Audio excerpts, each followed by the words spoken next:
நடக்குதுன்னு நடக்கும். உங்களுக்கு இவரு தான் மாப்பிள்ளனா அவர் தான் மாப்பிள்ளை.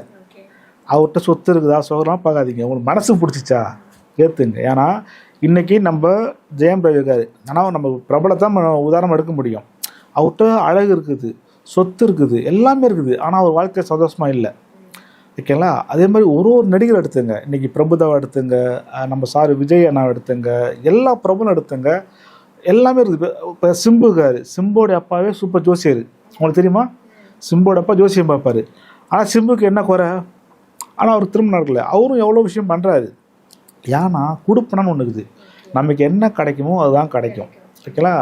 அப்போ நமக்கு எத்தனை குழந்தை பிறக்கும், என்ன கிடைக்குன்ற முடிவு பண்ணிடுறாரு. அதனால் ஜாதகம் பார்க்காதீங்க. உங்களுக்கு பிடிச்சதுன்னா தாராளம் பண்ணீங்க, ஒன்றும் ஆகாது. லவர்ஸ்க்குலாம் கொண்டாட்டமாக தான் இருக்கும் நீங்கள் சொன்ன வார்த்தை. அம்மா 100% சொல்கிறேம்மா. உங்கள் மகளோ லவ் பண்ண சொன்னாங்களா, 2 பேரும் கூட்டிச்சு பேசுங்க. உங்களுக்கு பேசும்போது தெரியும் பையன் நல்லவனா கெட்டவனா, பொண்ணு நல்ல பொண்ணா கெட்ட பொண்ணா உங்களுக்கு தெரியும். பிடிச்சிதா கல்யாணம் பண்ணுவீங்க. நீங்கள் ஜோசியரும் அவன் தலையெழுத்து மாற்ற முடியாது, பெற்றவங்களும் தலையெழுத்து மாற்ற முடியாது. இதெல்லாம் 80 தடவை முடிஞ்சு போச்சு இந்த சாப்டர்லாம்.